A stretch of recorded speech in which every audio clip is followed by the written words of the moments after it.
nơi nông phù muối miền cồn cạ sĩ còm nè nèng miền rụp thom sầm rọt sọt ạtกูở sân lạnhกูở trong cõi cồn năm nay nèng miềnอายุ18 ឆ្នាំគឺជាពេលដែលនាងពេញវ័យពេញក្រមុំពេញរូបពេញរាងហើយអវយវៈរបស់នាងរូបរាងកាយរបស់នាងក៏ប្រែប្រួលទៅតាមអាយុរបស់នាងដែរថ្ងៃមួយ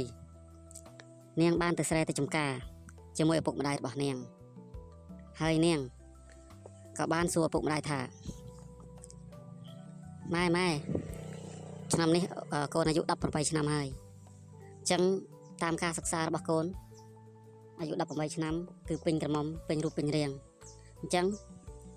កូនអាចមានប្តីបានហើយមែនទេម៉ែពេលនោះម៉ែរបស់នាងក៏ប្រាប់នាងថាកូនជាធម្មតាមនុស្សស្រីយើងអាយុ18ឆ្នាំហ្នឹងអ្នកខ្លះគាត់មានគ្រួសារមានប្តីក៏ពិតមែនក៏ប៉ុន្តែសម្រាប់កូនវិញម៉ែមិនទាន់ឲ្យមានប្តីមានគ្រួសារនឹងគេទេដោយសារតែរាំងនៅក្មេងពេកហើយម្យ៉ាងទៀតកូនមិនទាន់បានរៀនចប់មិនទាន់បានមានការងារធ្វើមិនទាន់ចេះរកប្រាក់ចំណូលដើម្បីផ្គត់ផ្គង់គ្រួសារនៅឡើយទេអញ្ចឹងម៉ែមិនទាន់ឲ្យកូនចាប់ប្តីទេណាហើយពេលនោះនាងក៏មិនប្រកែកមិនខឹងអីដែរពីព្រោះកាលណាតែនាងធំនាងតែចង់ដឹង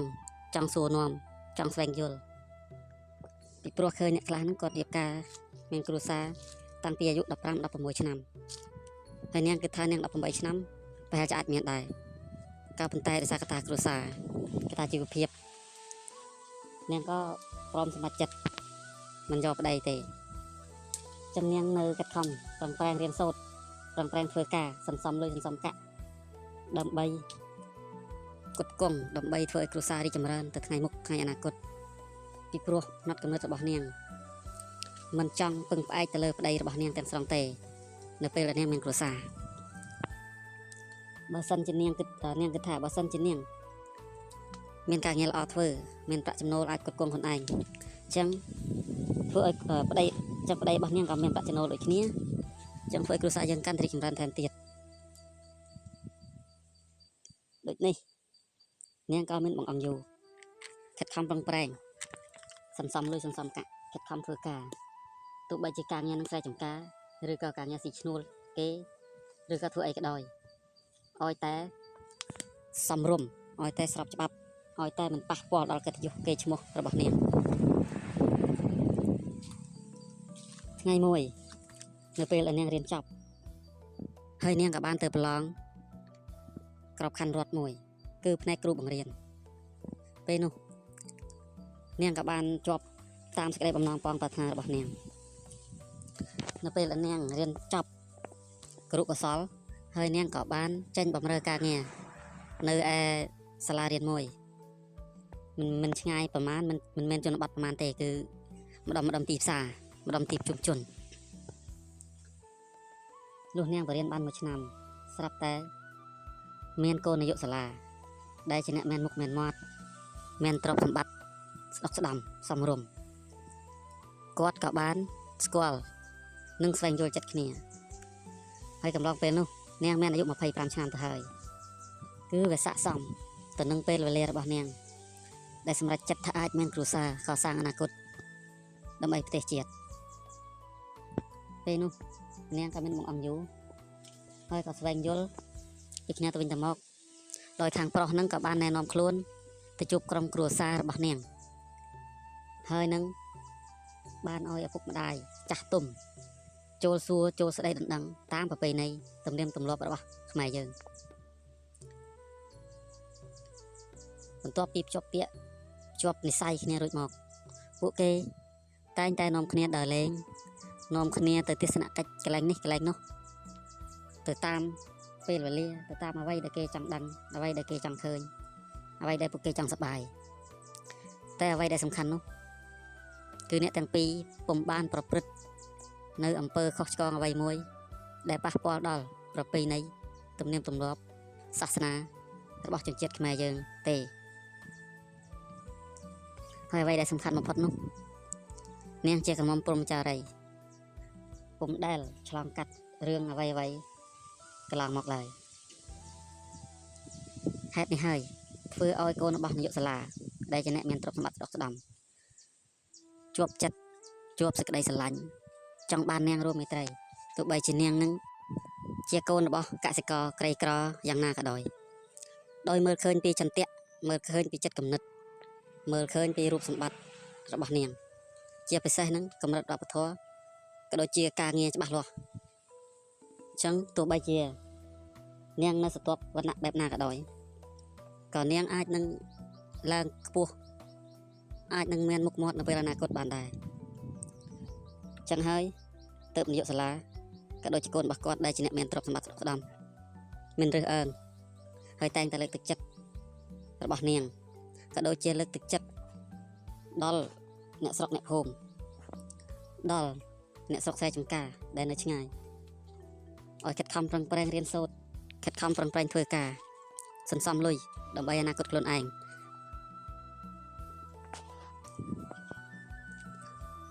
មួយរយៈក្រោយមកពួកគេទាំងពីរនាក់ក៏បានចូលវិធីមង្គលការទៅតាមប្រពៃណីទំនៀមទម្លាប់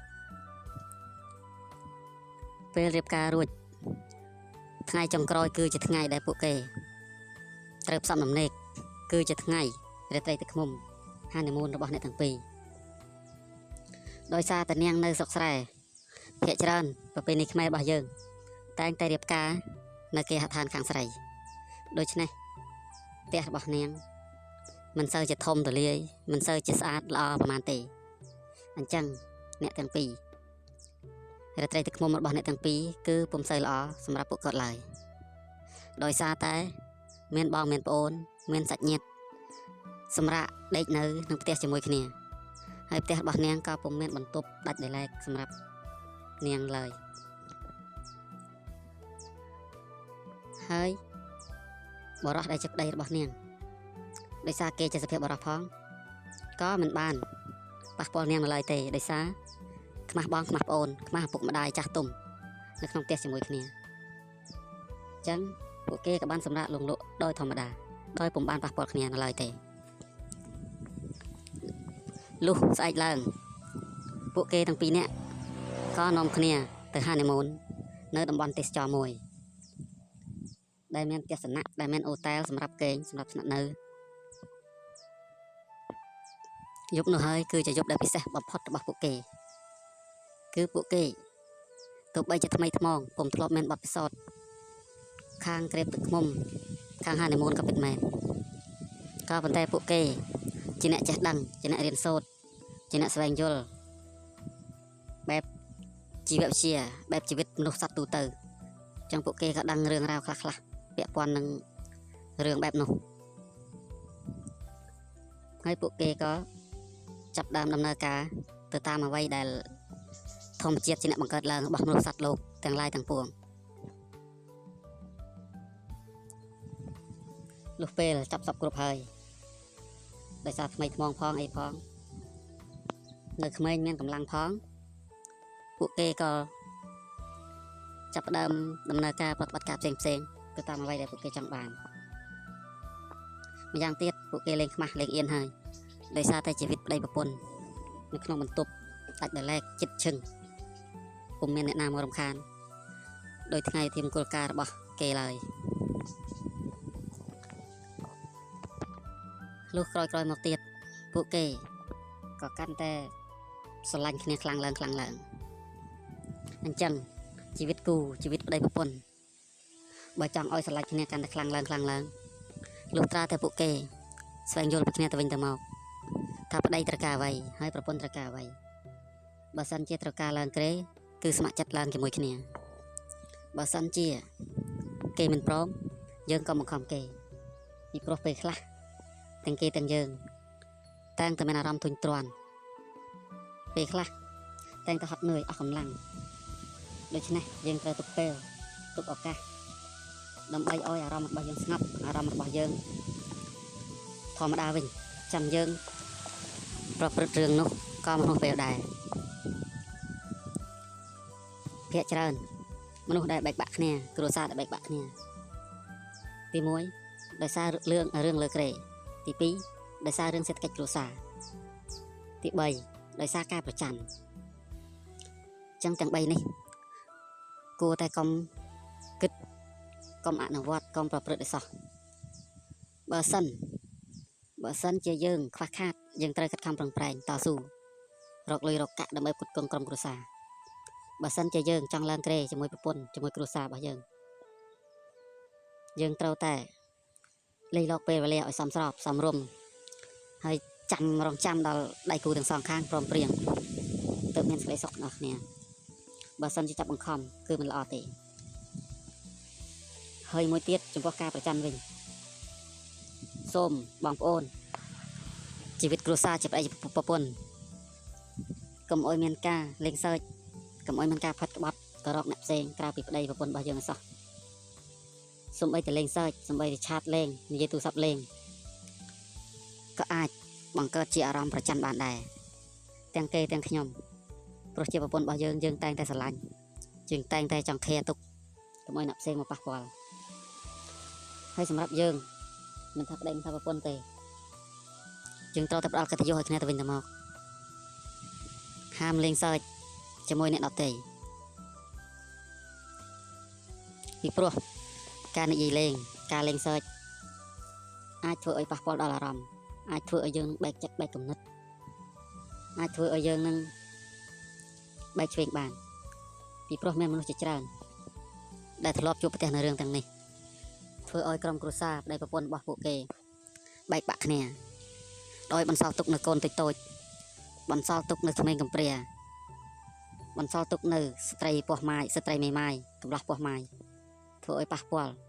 ដល់សេដ្ឋកិច្ចដល់ប្រទេសជាតិរបស់យើងដូច្នេះគួរតែកុំប្រព្រឹត្តអីល្អជាងមួយទល់មួយគឺគ្រប់គ្រាន់ហើយពីព្រោះទង្វើបែបនោះមនុស្សដូចគ្នាអ្នកណាក៏ដូចអ្នកណាវាមិនអាចមានរសជាតិឯណាខុសគ្នាដូចមេឃនឹងដីទេគឺវាតែងតែស្តៀងគ្នាបន្តិចប៉ុណ្ណឹងឬក៏ដូចគ្នាទាំងស្រុងវាមិនអាចថាប្រពន្ធខ្ញុំរសជាតិដូចនៅឋានក្រមហើយស្រីផ្សេងឬក៏ប្រុសផ្សេងនឹងមានរសជាតិដូចឋានលើឋានទេវតានោះទេវាមិនអាចទេជីវិតរបស់មនុស្សយើងពីព្រោះធម្មជាតិបង្កើតឡើងមកគឺឲ្យដូចគ្នាតែប៉ុណ្ណឹងអញ្ចឹងបើបានជាជ្រុលបានជាចង់ប្រព្រឹត្តហើយគួរតែប្រព្រឹត្តរឿងលើក្រេជាមួយប្តីប្រពន្ធរបស់យើងវាល្អជាងជៀសវាងការឆ្លងជំងឺឆ្លងមេរោគផ្សេងចូលមកក្នុងក្រុមគ្រួសារធ្វើឲ្យអាប់អន់កិត្តិយសធ្វើឲ្យប៉ះពាល់ដល់ក្រុមគ្រួសារប្រពន្ធកូនរបស់យើងអញ្ចឹងយ៉ាងណាមិញរឿងខាងលើនេះអេដមីននិទានមកគ្រាន់តែជារឿងនិទានរបស់អេដមីនដែលនិពន្ធឡើងតែប៉ុណ្ណោះហើយក៏មិនបានសំដៅទៅលើបុគ្គលណាមួយឬក៏ក្រុមគ្រួសារណាមួយឡើយប៉ុន្តែអេដមីនគ្រាន់តែចង់ប្រាប់ឲ្យបងប្អូនទាំងអស់គ្នាជាពិសេសអ្នកមានដៃគូអ្នកមានក្រុមគ្រួសារកុំឲ្យលួចផាត់ក្បត់ផាត់គ្នាឲ្យសោះហើយឲ្យចេះខិតខំតស៊ូក្នុងការងារតស៊ូក្នុងជីវភាពគ្រួសារតស៊ូជំនះរាល់ឧបសគ្គទាំងឡាយទោះបីជាយើងស្ថិតក្នុងកម្រិតណាក៏ដោយយើងកុំបោះបង់ពីព្រោះថ្ងៃណាមួយយើងនឹងជួបនៅលាភសំណាងដោយសារតែការខិតខំប្រឹងប្រែងរបស់យើង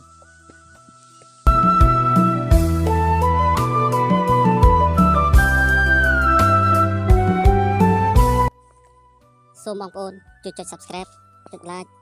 និងដាក់រូបកណ្ដឹងម្នាក់មួយផងដើម្បីឲ្យអេដមីនបាននិទានរឿងរ៉ូមែនទិករឿងបែបនិទានរឿងបែបផ្ដោតសាច់ល្អៗឲ្យបងប្អូនស្ដាប់តទៅមុខទៀតសូមអរគុណនិងអរគុណ